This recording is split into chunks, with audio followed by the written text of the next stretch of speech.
Olá, amigos, boa noite. Estamos aqui mais uma vez, quarta-feira, nossa noite do Evangelho, e estamos refletindo sobre a obra Pão Nosso, hoje a nossa lição de número 77, obra de Emmanuel através da psicografia de Chico Xavier. Boa noite aos amigos que estão conosco, Tânia, Ivete, Laura, Cida, Célia, que está aqui conosco. Muito boa noite, Regiane, muito obrigada pela companhia, pela força, pelos positivos, pelas vibrações, Júlia, Terezinha. Deus lhes pague por essa companhia extremamente agradável e vibrante que nós temos sempre e precisamos muito disso. Precisamos disso para superar muitas pedras do caminho, todos nós. Então, gente, vamos começar com a nossa prece para que nós possamos refletir sobre a mensagem desta noite. Pai de bondade, que a sua luz e a sua paz esteja em nós, iluminando as nossas consciências, pacificando os nossos corações, fortalecendo a nossa fé e a nossa esperança em dias melhores. Que Jesus, o Mestre amado, esteja conosco, nos intuindo, nos inspirando, nos fortalecendo, nos conduzindo por veredas mais retas, a fim de que consigamos trilhar com equilíbrio o nosso próprio caminhar. Abençoa-nos, Pai, abençoa-nos, Mestre, hoje e sempre, que assim seja. Gil, boa noite também, Lena, boa noite, Jane, Silvia, Bete, os amigos que estão conosco, eu não sei aí para vocês, mas para nós aqui está ameaçando um temporal. Então vamos aproveitar enquanto temos luz. Cidinha, boa noite, Terezinha, Rosângela, Ivete, boa noite a todos. E vamos à nossa reflexão de hoje, que é a lição de número 77 da obra Pão Nosso de Emmanuel. E é interessante esse trecho da carta de Paulo, que ele escreve aos Colossenses. E escrito mais ou menos 60 depois de Cristo, Paulo estava em prisão quando ele escreve essa carta. Colossos ficava na Ásia Menor e havia uma população daquele local que estava então vivendo já os primórdios desse cristianismo. Regiane dizendo que ali está chovendo, vocês podem ver que a minha tapeçaria aqui em cima está balançando pelo vento. Daqui a pouco vou ter que fechar a minha janela, porque senão pode entrar chuva por aqui. Mas Silvio, boa noite, Lourdes, boa noite, seu Antônio, boa noite. É sempre muito bom estarmos juntos. Nós temos nesta carta de Paulo aos Colossenses, ele está falando do comportamento, sim, dos cristãos, e dos primeiros cristãos. E ele está nesse trecho que nós vamos visualizar no estudo de hoje, que é o versículo 6º do capítulo 4 da carta aos Colossenses. Nessa carta ele está falando desse trechinho dos servidores e dos senhores dos servidores. Então, de comportamentos que nós temos que aprender a desenvolver.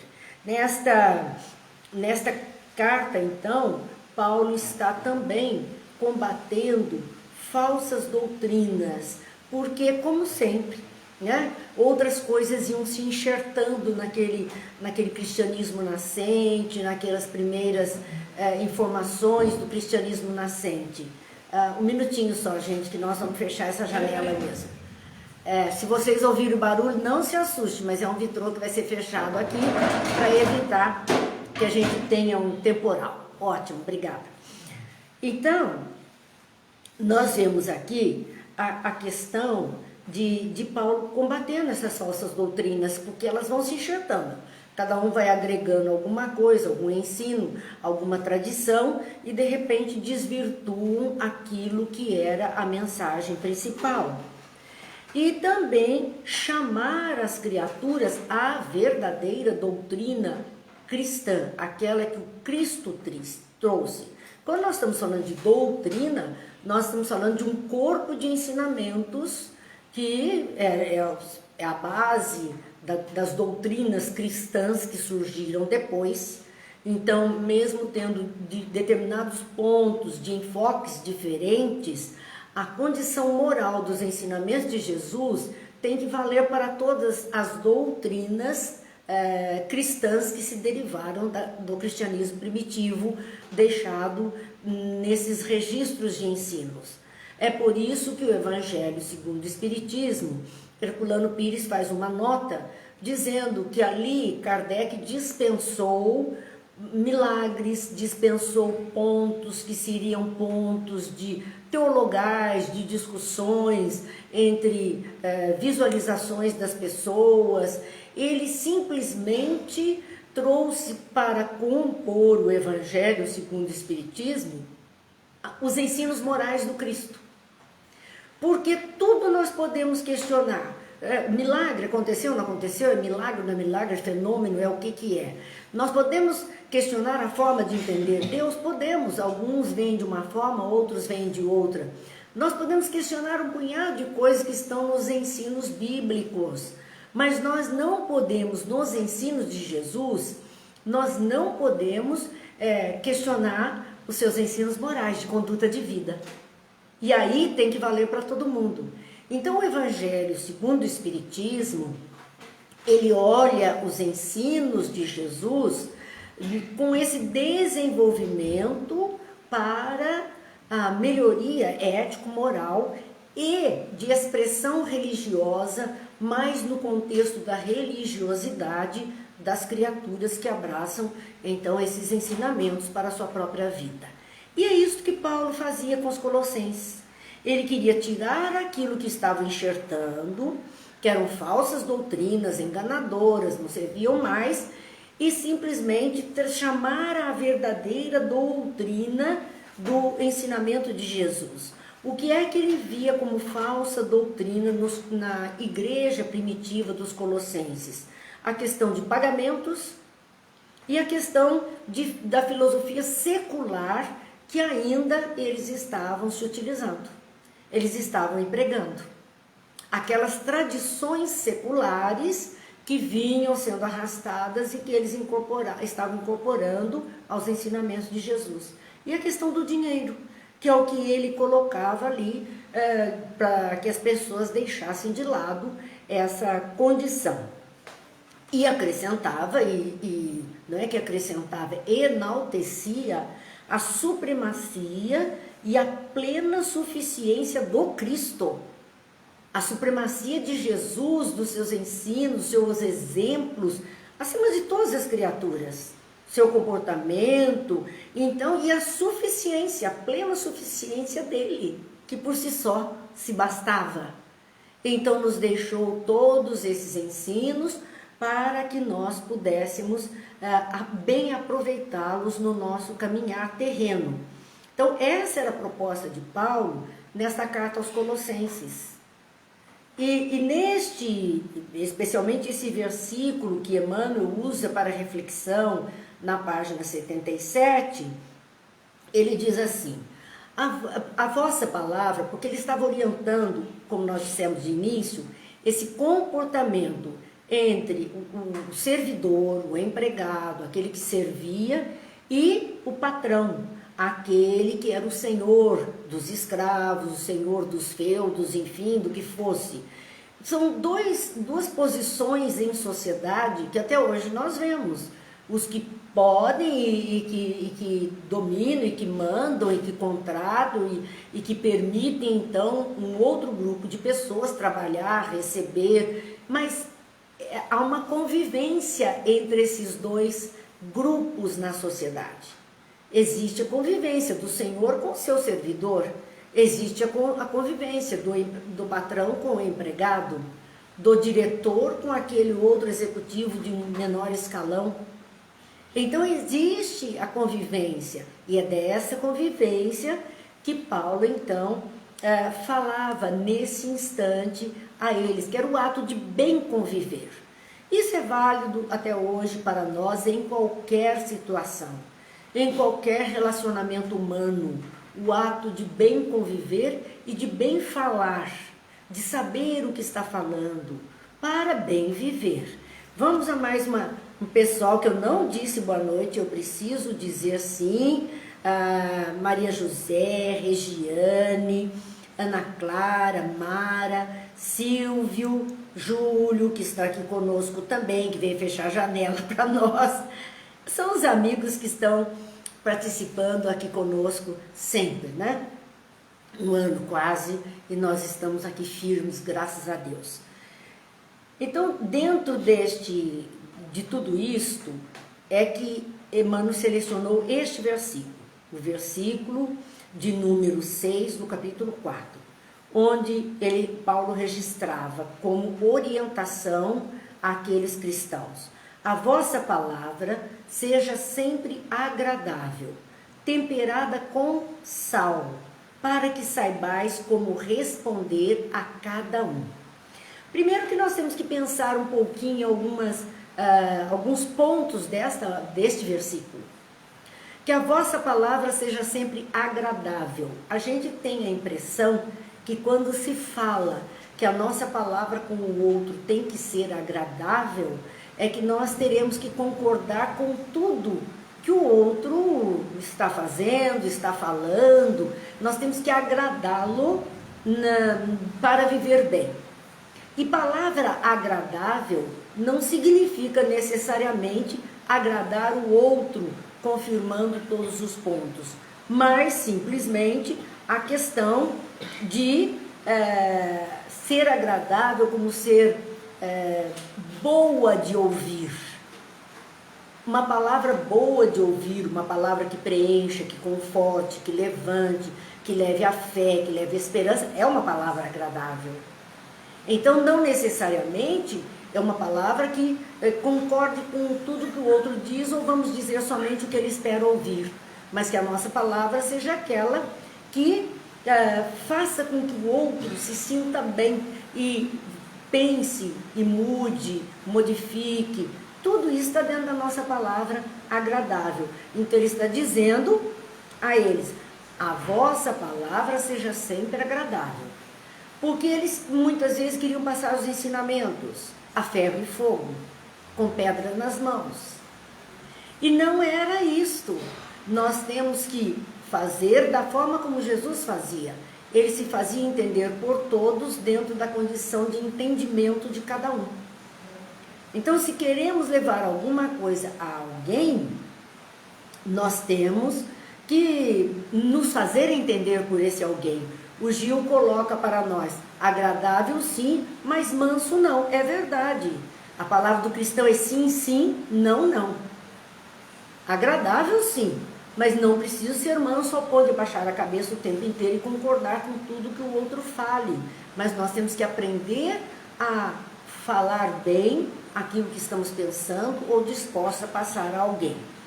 E aí, nós vemos dentro desse mesmo versículo, quando ele diz: a vossa palavra seja sempre agradável, e aí ele vai dizer o segredinho de ser agradável ao outro: temperada com sal. O sal, à época, era algo muito precioso, e não eram todas as pessoas que podiam ter. E nós sabemos que o sal, na medida exata, ele dá sabor, ele é palatável, ele dá sabor às coisas, ele acentua o sabor das coisas, se torna agradável aquela alimentação, porque ela tem o equilíbrio e o seu sabor foi acentuado pelo sal. É por isso que Jesus fala lá no Evangelho de Mateus, lá no Sermão da Montanha, no capítulo 5, versículos 13 a 14, quando ele diz: vós sois o sal da terra. Dizendo que o cristão, aquele que estava ali ouvindo, era considerado o sal da terra. E ele fala: se for salgar demais, torna-se intragável. E se faltar o sal, ficará insonso. E ele fala: e o sal, se ele salgar demais, para que serve? Se ele perde quando o sal perde a sua função, para que ele serve? Ele serve para ser pisado, destruído. Então Jesus comparava o cristão da época, aqueles que o ouviam, que já recebiam seus ensinos, como este sal da terra, do planeta, entre as criaturas, que deveria dar um sabor ideal, uma qualidade, e não era só uma questão de sabor. Nós sabemos também que o sal servia para a conservação dos alimentos.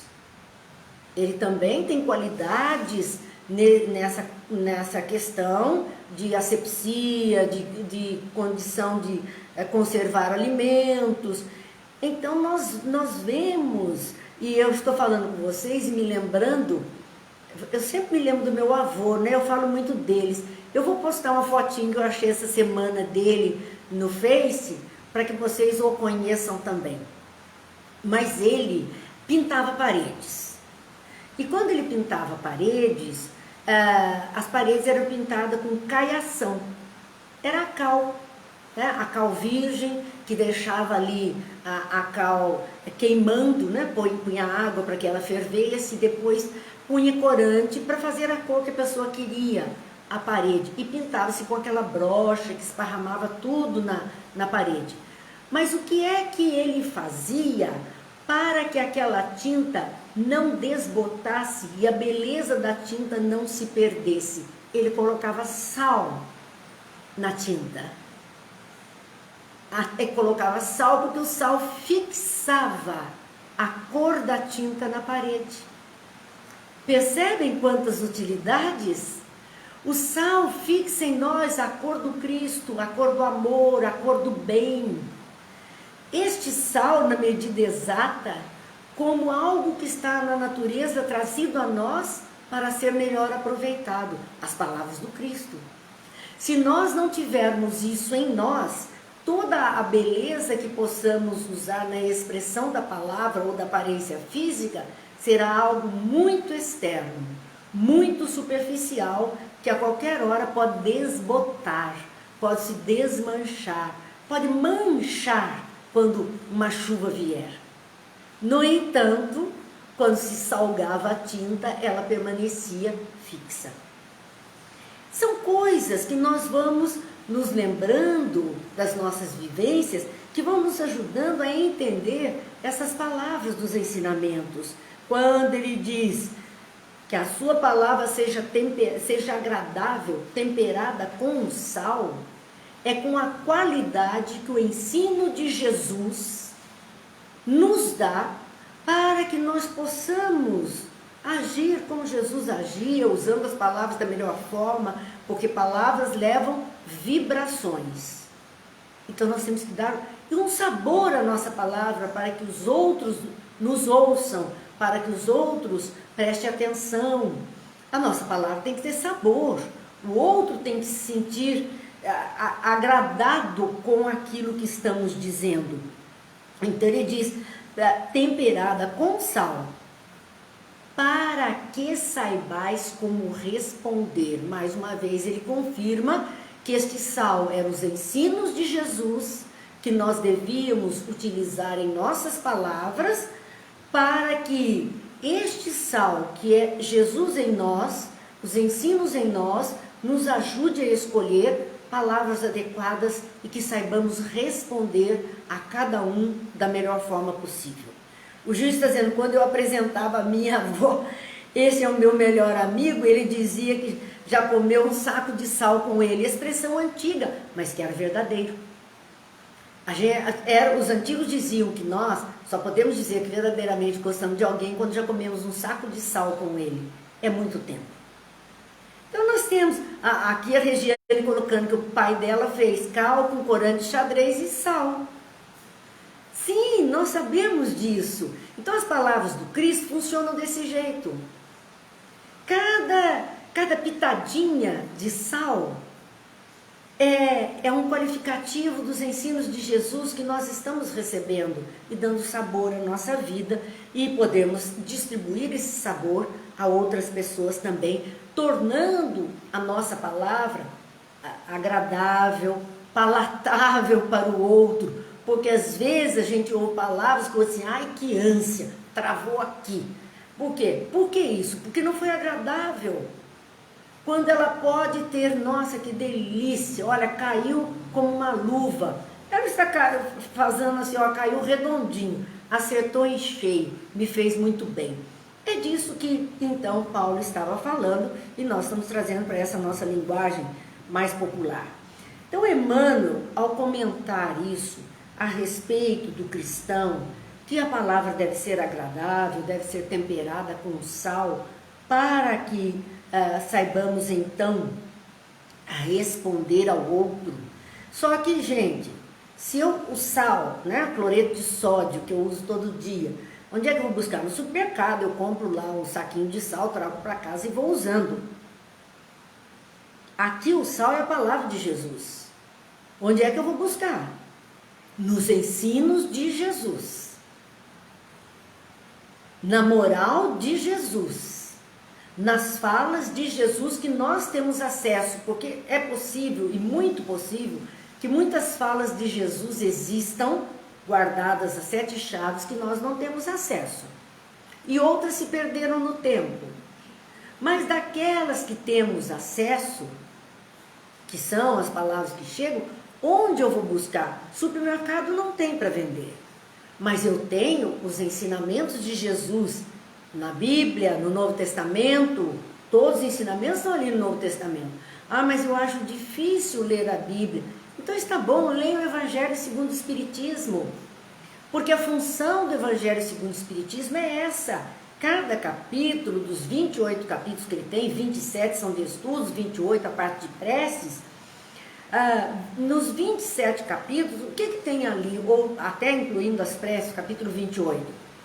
Nós vamos ter sempre uma citação do Novo Testamento, alguma pouca do Antigo Testamento. Mas a maioria são as falas de Jesus no Novo Testamento, um comentário que é a ótica do próprio Allan Kardec, né, o codificador, e em seguida instruções dos espíritos, vários espíritos contribuindo sobre aquele mesmo tema para facilitar o nosso entendimento. É esse o sal que me faz bem, é este o sal que me alimenta, que controla o meu corpo. A minha rede está ok, não está, gente? Vocês estão conversando comigo, porque disseram que a rede aqui da minha casa caiu. Mas como eu estou disponibilizando a do próprio celular, né? Então, está funcionando. Vocês estão ouvindo os trovões por aqui. Se nós pudermos chegar ao fim, muito que bem. Se formos assim, cortados, paciência.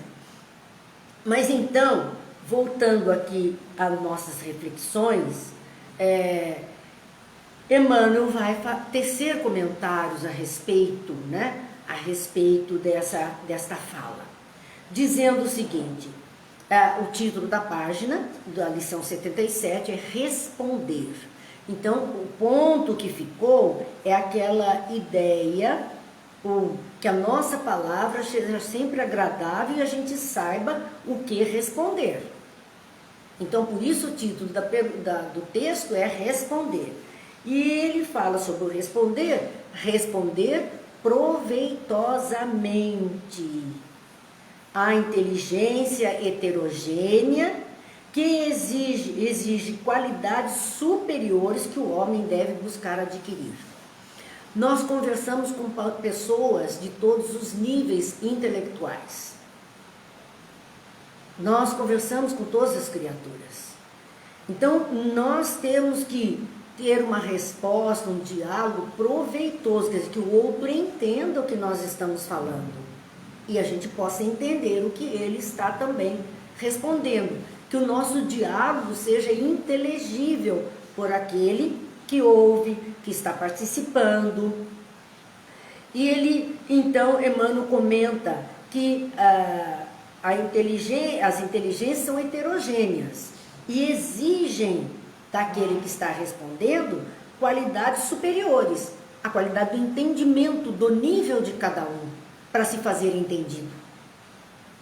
E isso ele diz, o homem deve buscar adquirir. Nós não nascemos muitas vezes sabendo, vamos aprendendo ao longo da vida como responder a uma criança, como responder a um jovem, como responder a um adulto, como responder a uma pessoa carente, como responder a uma pessoa eufórica. Nós vamos aprendendo e tentando sim passar esses ensinamentos da forma que esta pessoa possa compreender aquilo que estamos falando. Mas há que ter esse esforço. Nós temos que nos esforçar para adquirir a condição de nos tornarmos entendíveis pelas outras criaturas. O argumento, nem todos podem ser endereçados indistintamente. Nós temos algo a falar, um assunto a levar, mas nem todos os argumentos que temos podem ser levados indistintamente à coletividade. Lembram-se que Jesus, ele tinha sobre um assunto, um diálogo com o povo, que era o sermão, a pregação. Sobre aquele mesmo assunto, coisas que ele não falou para o geral, ele falava com mais detalhes para os seus discípulos, na intimidade. Era o mesmo assunto. E se ele fosse levar ao sinédrio para aqueles doutores da lei ouvirem, ele ia usar elementos que aqueles homens iriam entender. Então, os nossos argumentos, quer dizer, o argumento que eu tenho para conversar com uma pessoa, para dialogar, para suplicar ou para orientar, serve para um, não necessariamente para o outro. É interessante quando nós vemos os dedos das mãos não são iguais, dizendo que cada filho é um filho e cada um entende uma linguagem. E é verdade. E isto é com a coletividade. Então, nem todos os argumentos que nós temos, nem tudo o que sabemos, nem tudo o que conseguimos compreender, podem ser endereçados indistintamente à coletividade dos companheiros que lutam entre si nas tarefas evolutivas e redentoras. Mesmo o núcleo, vamos dizer, o núcleo familiar ou o núcleo de trabalho, no caso aqui era a igreja primitiva, mas nós temos nossos centros espíritas, nós temos os grupos de oração, nós temos grupos de voluntários, e nem sempre tudo pode ser passado a todos, porque o grupo é heterogêneo, porque nem todos entendem da mesma forma. Boa noite, filho, chegando aqui conosco, Deus abençoe. Então, nós vemos isto nesta condição, de que nem todos conseguirão, e todos estão ali lutando entre si nas tarefas evolutivas e redentoras. Todos estão tentando viver melhor, tentando fazer o melhor. Nem todos conseguem compreender mais, né? Ele não tem capacidade de entendimento mais profundo, mas ele é bom naquilo que ele sabe fazer dentro da sua limitação, ele sabe fazer e vai responder bem por aquilo. Assim, Emmanuel chama a nossa atenção, que a gente tem esse cuidado, de que nem todos os argumentos, nem tudo que sabemos, podem ser endereçados indistintamente à coletividade, dos companheiros, daqueles que estão conosco e que estão lutando por uma vida melhor. Necessário responder com acerto a cada um. Então, um vai conseguir, você diz A, ele já entendeu a história inteira. Mas o outro você vai precisar dizer A, B, C, D, E, F, para ele conseguir acompanhar alguma coisa. Então, cada um precisa de uma atenção, precisa de uma palavra, responder com acerto aquilo que ele vai entender, aquilo que ele vai conseguir perceber o conteúdo. Ontem, quando falávamos das evocações no Livro dos Médiuns, que falavam do dialogador, citamos aquela situação de que as pessoas têm determinados refrões e que usam nas suas conversas, na doutrinação de espíritos, determinadas frases pré-formatadas. Mas nós esquecemos que são criaturas que estão ali, que algumas conseguem entender daquele jeito, mas outras precisariam uma conversa diferente para conseguir entender a mesma coisa. Então não importa se está encarnado ou desencarnado, cada um de nós tem suas limitações e tem sua capacitação. Mas todos, para termos sucesso naquilo que precisamos dialogar com os outros, precisamos saber como fazer isso. Como nos fazer entender pelo outro. E ele vai dar um exemplo, Emmanuel, para que a gente compreenda bem. Ele fala do camponês, do homem do campo, dizendo que com esta pessoa que trabalha no trabalho do campo, no trabalho bruto, no trabalho braçal, não adianta, o bom é não retrucar mencionando o espetáculo da cidade. Ele é uma criatura do campo, nunca saiu de lá, vamos supor, no exemplo que ele está dando. O que adianta eu falar para ele de algumas coisas da cidade que ele nem sonha que existe, que ele não sabe o que é? Não adianta nada. Eu vou lembrar aqui um caso que eu gosto muito, que é narrado por Dona Ivone do Amaral Pereira, no livro Devassando o Invisível.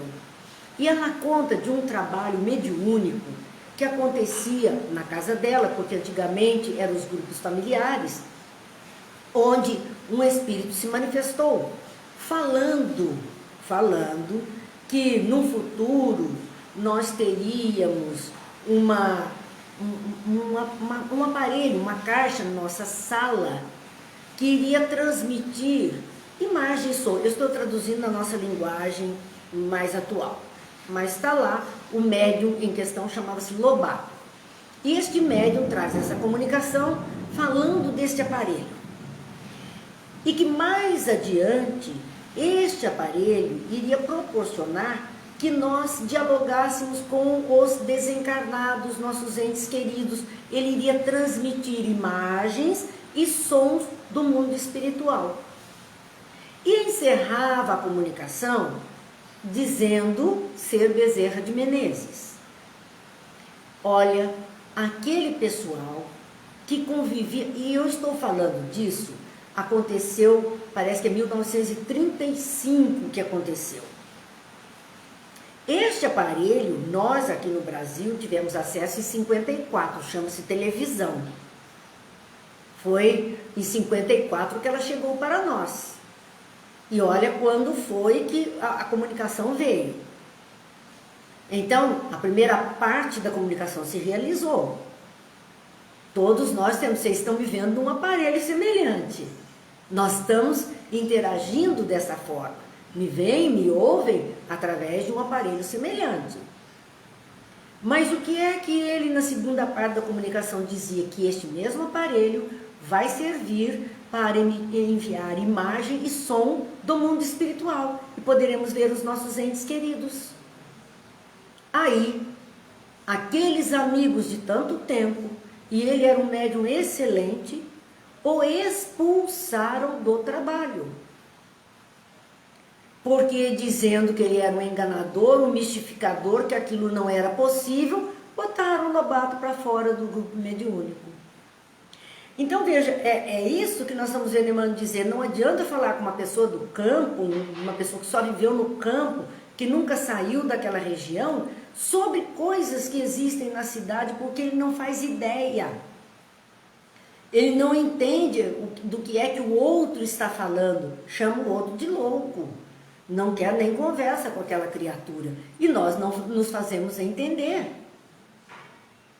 Assim, Emmanuel fala de pessoas, ele falava do camponês, fala de pessoas que estão passando por dificuldades muito grandes, ásperas, momentos difíceis na vida, situações dolorosas.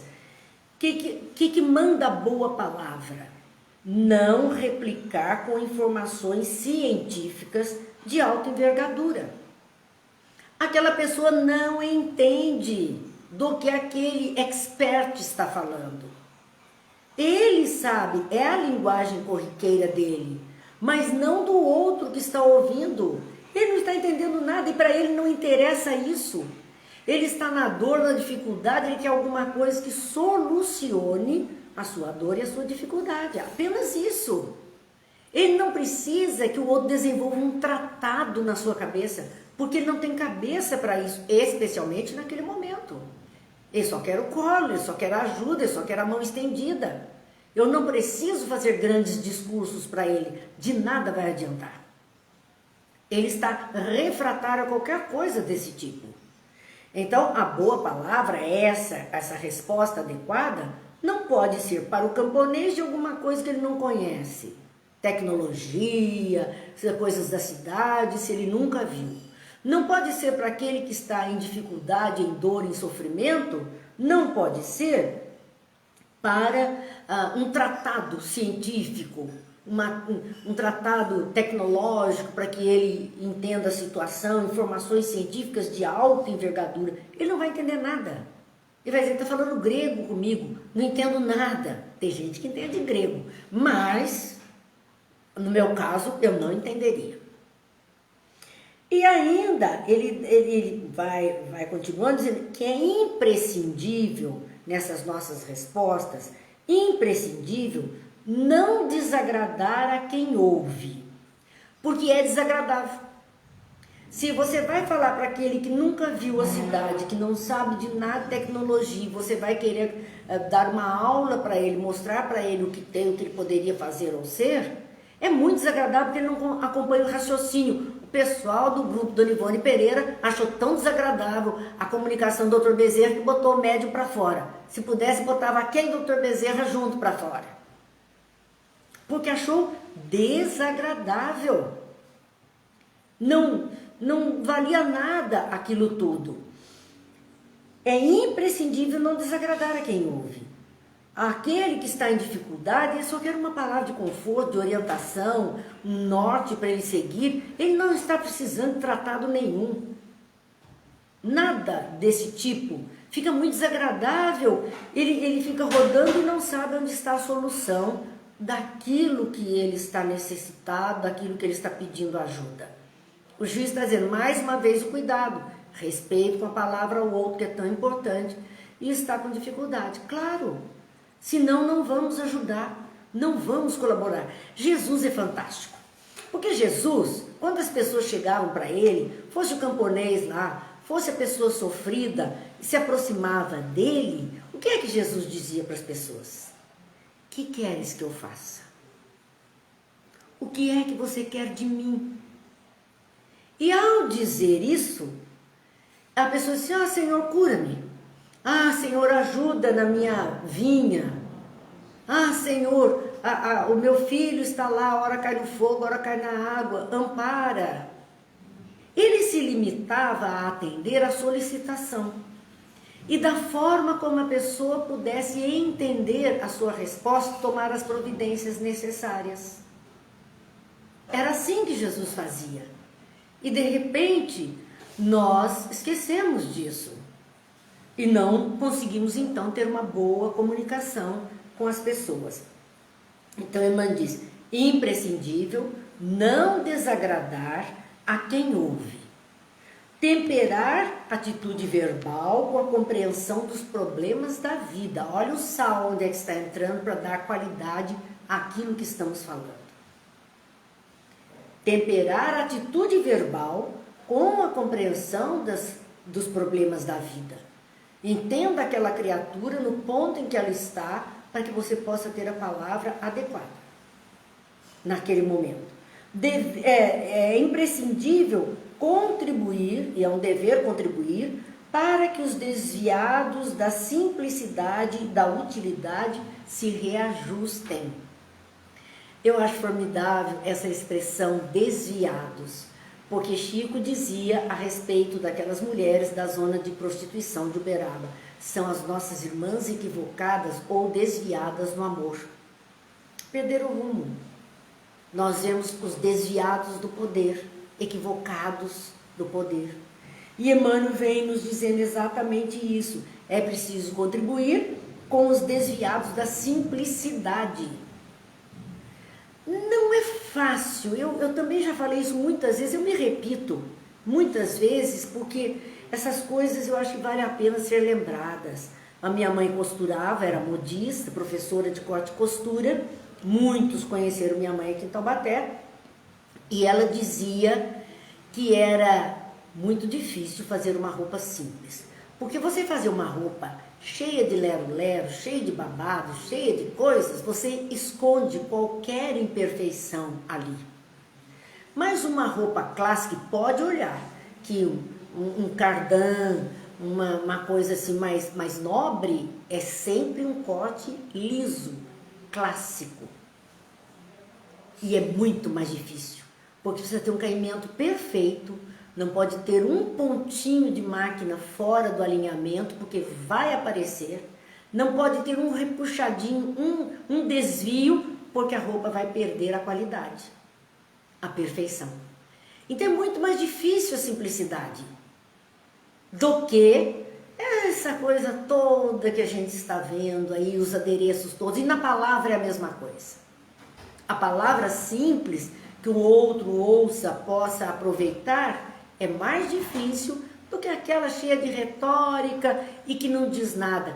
Às vezes a gente assiste algumas entrevistas, televisão, alguns discursos aí no parlamento, seja onde for, e aquela criatura sobe, vai à tribuna, e da tribuna ela vomita, como eu digo, uma verborragia em cima das criaturas, fala e não diz nada. Eu digo Odorico Paraguaçu, que era daquele quadro da televisão do Bem Amado. Fala e não diz nada. Porque ela usou um punhado de palavras que ninguém entendeu, não sabe a que se refere. E na verdade, o que era essencial ficou de lado. Ficou esquecido. Também acontece com as nossas palestras. Às vezes, observamos isso, uma pessoa fala tanto e a gente não conseguiu captar o espírito da coisa. E o outro vai de uma forma tranquila, fala mais simples, mas o entendimento é maior e mais profundo. Por isso, Emmanuel recomenda que para nós era assim uma responsabilidade contribuir com os desviados da simplicidade. Poder trazê-los a uma linguagem mais simples, a um diálogo mais claro, porque senão ficam dúvidas, não há esclarecimento, e da utilidade é preciso aqueles que estão equivocados da utilidade. Por que é que ele foi convidado, do que ele foi convidado a falar, para quem ele vai falar? Qual é a conversa que vai rolar? Qual é a utilidade daquela conversa? Para que ele consiga chegar ao entendimento com aquelas pessoas. Então a Lourdes nos fala, né? Que nossas palavras sejam sempre gentis, agradáveis e edificantes.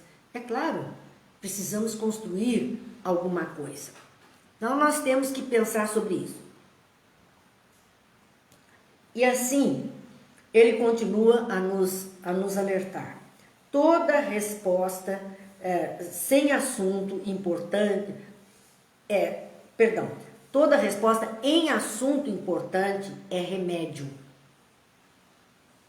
é cura, é clareamento da ideia. Então, tudo que nós podemos responder o mais adequado possível vai sanar uma ferida, uma dor, um desconforto, vai ajudar. Outro ponto importante que ele nos lembra, que é indispensável saber dosá-la, dosar a palavra. Veja o quanto é suficiente, não precisa esticar muito a história, não. Não precisa ficar remoendo, isso é extremamente cansativo.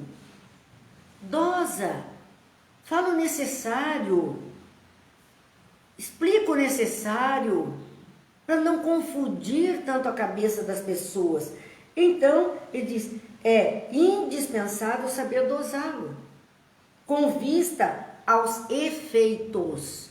O que é que eu espero com esta palavra levar a esta pessoa para que ela tenha tal procedimento? Fale o suficiente. Para que chegue àquele objetivo, oriente o suficiente, fale o suficiente. Cada um tolerará com benefícios determinada dinamização. Para cada pessoa, ela vai tolerar aquele ensino e com benefícios, com proveito, numa dinamização. É como a homeopatia. O Silvio Nardi está aqui, é homeopata, e ele sabe que para cada pessoa existe uma dinamização na homeopatia. Tem que ser adequada àquela pessoa para ter o efeito desejado. Um remédio qualquer, um medicamento qualquer, tem que ter uma dosagem específica para aquele caso, para aquela pessoa, a fim de que o proveito seja o que se deseja mesmo. Porque se for demais, é como o sal que Jesus falou. Se for demais, fica intragável, não vai prestar.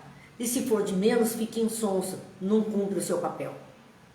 Então a nossa palavra tem que ser adequada. E porque as pessoas vão tolerar, vão receber, vão acolher, vão tolerar aquilo que está na dinamização necessária para o seu nível de conhecimento e de compreensão. Verdade e amor não devem ser administrados sem esse critério.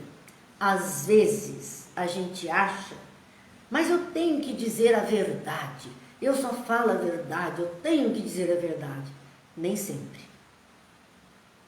Às vezes são só meias verdades importantes. Não precisamos desnudar tudo porque vai comprometer. Vai comprometer. Então existe a verdade e o amor, Emmanuel diz, não pode ser também administrado sem critério. Porque muitas vezes nós vemos, especialmente com relação à criação das crianças, porque eu amo demais, eu deixo fazer tudo o que quer, eu dou tudo o que quer, eu me sacrifico porque eu amo demais. E o resultado nem sempre vai ser bom, porque a vida não dá tudo o que se quer.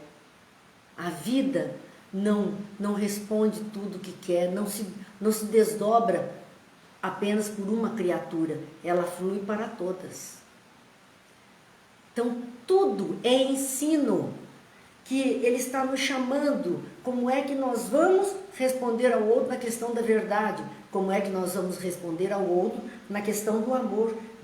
Não devem ser administrados sem esse critério, o critério da dinamização, da suficiência para este ou para aquele. Uns precisam mais, outros precisam menos. Uma situação exige mais, outra situação exige menos. Em dosagens inadequadas, nos alerta Emmanuel, a verdade pode destruir. Se for demais, se for excessiva, se for escancarada, ela pode nos destruir. Pode nos desanimar totalmente.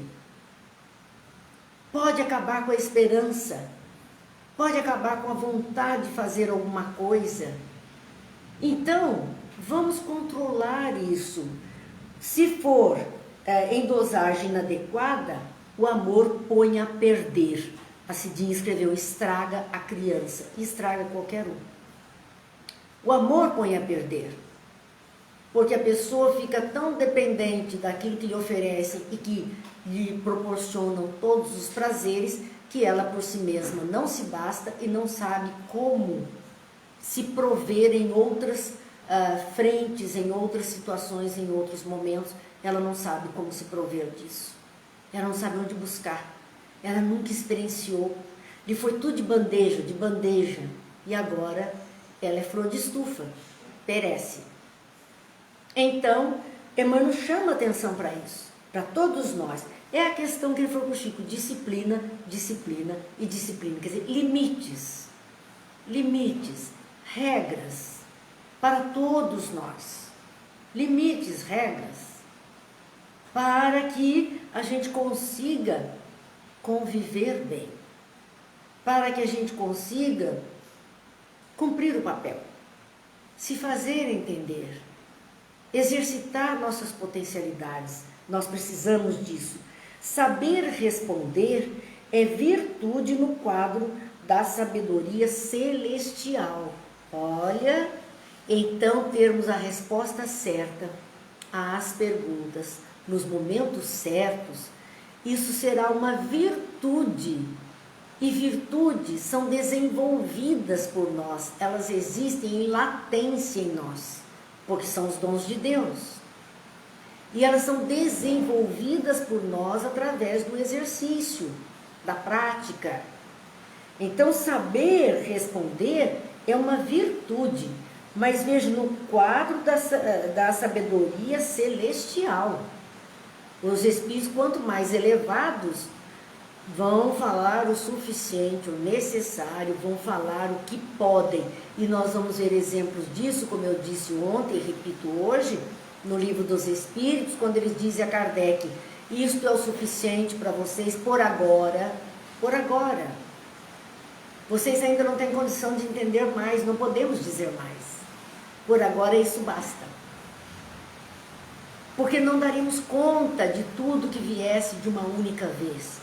Daí a importância dessas obras de Chico Xavier, que vieram num outro tempo, 150 anos depois praticamente, 120, 130 anos, vieram surgindo para nos ajudar a andar um pouquinho mais, um passinho mais adiante e aproveitarmos melhor os ensinos que nos são trazidos.